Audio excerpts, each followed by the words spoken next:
رشتے کے لیے استخارہ ضروری ہے۔ اگر کسی بچے یا بچی کا رشتہ کرنا چاہ رہے ہوں تو اس سے پہلے استخارہ کرنا چاہیے یا نہیں؟ اور استخارہ کون کرے گا؟ کیا استخارہ خود کریں گے یا کسی اور سے کروا سکتے ہیں؟ ام عبداللہ کراچی سے۔ دیکھیں، پہلی بات تو یہ کہ بچے یا بچی کا رشتہ کر رہے ہو تو کیا استخارہ کرنا ضروری ہے؟ ضروری تو نہیں ہے، لیکن کرنا چاہیے ضرور استخارہ۔ نبی صلی اللہ علیہ وسلم نے فرمایا ما خاب من استخارہ، جو استخارہ کرتا ہے رسوا نہیں ہوتا۔ لیکن استخارے کا مطلب کیا ہے خوب سمجھ لیں، بار بار یہ بتاتا ہوں پھر بھی لوگوں کی سمجھ میں نہیں آ رہا۔ استخارے کا مطلب یہ ہے کہ آپ کو جب کوئی رشتہ سمجھ میں آ گیا تو حدیث میں آتا ہے کہ جب سمجھ میں آ جائے تو ہاں کرو، خامخواہ میں نہ کرو، بلا وجہ کے نخرے نہ کیا کرو۔ اذا خطب الیکم من ترضون دینہ وخلقہ فزوجوہ، کوئی ایسا نکاح کا پیغام بھیجے جس کے دین اور اخلاق سے تم مطمئن ہو تو نکاح کر دیا کرو، نہیں کرو گے تو فتنہ ہوگا۔ یہ نہیں ہے کہ استخارہ نکال کے دیکھو پازیٹیو آ رہا ہے تو ہاں کرو، نیگیٹو آ رہا ہے تو نہ کرو، ایسا کچھ بھی نہیں۔ تو وہاں ہاں تو کرنی ہے سمجھ میں آ رہا ہے تو، اور پھر استخارہ بھی کر لیں۔ استخارے کی برکت سے یہ ہوگا کہ اللہ کی مدد شامل حال ہو جائے گی۔ لیکن استخارے میں کیا کرنا ہے؟ 2 رکعت پڑھ کے استخارے کی دعا مانگنا ہے کہ اللہ ہمیں تو سمجھ میں آ رہا ہے، لیکن اس دعا کے الفاظ ہیں کہ اگر تیرے علم میں یہ بہتر نہیں ہے تو یہ ہٹا دے یہاں سے۔ تو اگر اللہ کے علم میں بہتر نہیں ہوگا تو استخارہ کی برکت سے اللہ وہاں معاملہ توڑوا دیں گے۔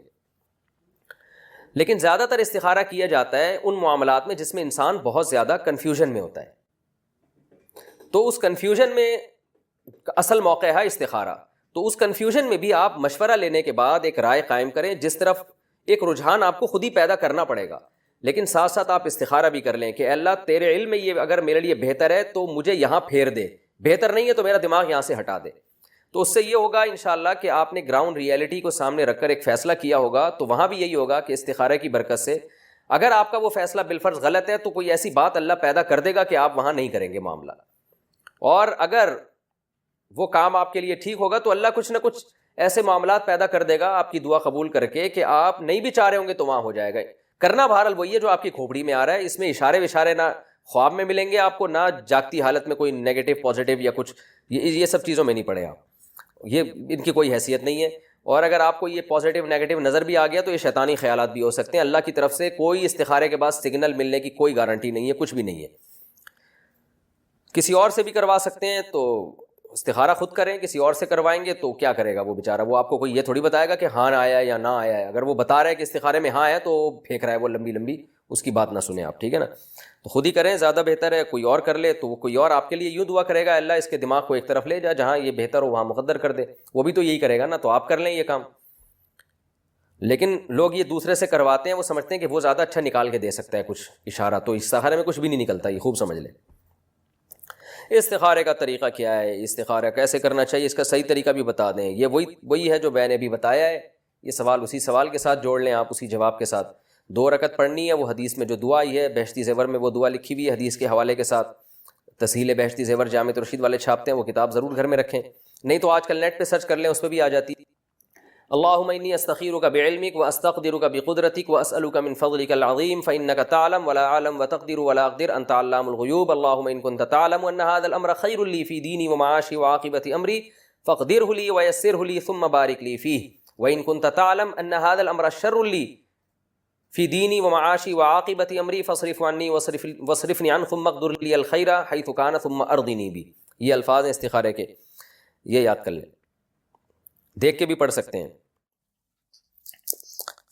استخارہ کے خلاف عمل کرنا، استخارہ کے خلاف عمل کرنے کا کیا حکم ہے؟ اگر ایسا ہو گیا ہو تو کیا کریں؟ شیخ عبد الرحمن صاحب، جناب شیخ عبد الرحمن صاحب، استخارہ کے خلاف عمل کا کوئی مطلب ہی نہیں بنتا۔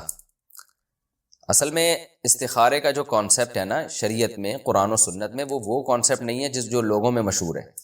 لوگ یہ سمجھتے ہیں کہ ہم جب 2 رکعت پڑھیں گے، استخارہ کی دعا مانگیں گے، اس کے بعد ہم سوئیں گے تو ہمیں خواب میں ہدایت ملے گی، تو ہم جب صبح اٹھ کے اس ہدایت کے خلاف گئے تو استخارے کے گویا خلاف چلے گئے۔ تو ایسا نہیں ہوتا۔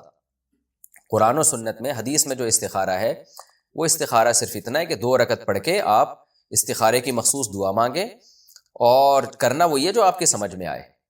تو استخارے میں آپ کو کوئی گائیڈنس نہیں ملتی، کوئی رہنمائی نہیں ملتی، استخارہ اللہ سے دعا مانگنے کا نام ہے۔ لیکن یہ دعا اتنی اہم ہے کہ اس کی ورڈنگ بھی نبی نے سکھائی، اور بہت تاکید کے ساتھ بتایا کہ ان الفاظ کے ساتھ اس طریقے سے جو دعا کرے گا اللہ اس کو ناکام نہیں کرتے. تو اس لیے دعا مانگنے کے بعد پھر کرنا وہی ہے جو اپنی سمجھ میں آ رہا ہے. تو بس جو بھی کریں گے انشاءاللہ اس میں اللہ تعالیٰ خیر و برکت دے گا. لیکن کرنا وہ ہے جو سمجھ میں آ رہا ہے. مشورہ بھی لیں لوگوں سے, اس کے بعد ایک رائے قائم کریں, تو وہ رائے پر عمل کریں آپ.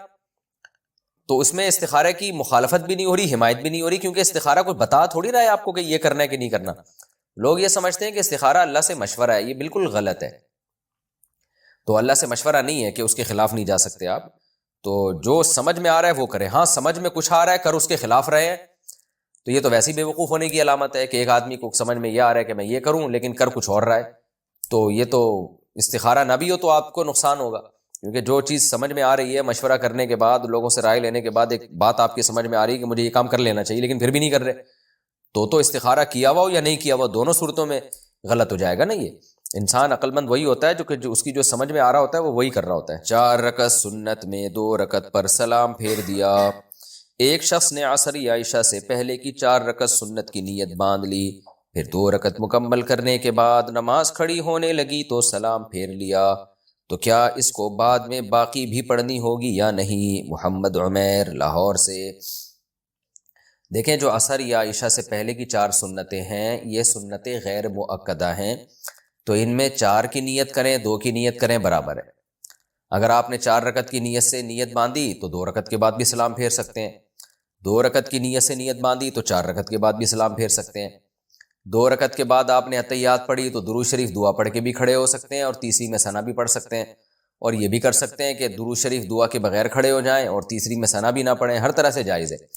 تو اس لیے اگر ظہر یا عصر سے پہلے 4 سنتوں میں جماعت بیچ میں کھڑی ہو جائے تو 2 رکعت کے بعد آپ سلام پھیر دیں تو نماز آپ کی ہو جائے گی. بقیہ 2 رکعتیں لوٹانا ضروری نہیں ہے.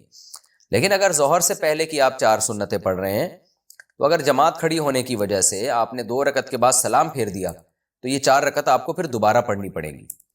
تو وجہ اس کی ہے کہ 4 رکعت ہی پوری منعقد ہوتی ہیں, اس میں آپ کو 2 رکعت کے بعد سلام پھیرنے کی اجازت نہیں ہے. تو یہ 4 کی نیت ہے تو 4 سنتیں پوری 4 رکعتیں ہی پڑھنی پڑیں گی آپ کو. اگر آپ نے 2 رکعت کے بعد سلام پھیر دیا غلطی سے تو آپ فوراً کھڑے ہوں گے, بقیہ 2 رکعتیں مکمل کریں گے اور آخر میں سجدہ سہو کریں گے. اسی طرح یہ جو سنت مؤکدہ ہے ظہر سے پہلے کی جو 4 ہیں ان میں اتحیات کے بعد آپ درود شریف بھی نہیں پڑھ سکتے. اگر آپ نے درود شریف پڑھ لیا تو سجدہ سہو واجب ہوگا آپ کے اوپر, اور تیسری رکعت میں بھی آپ ثنا نہیں پڑھیں گے اس میں, بلکہ ڈائریکٹ بسم اللہ پڑھ کے سورہ فاتحہ شروع کر دیں گے.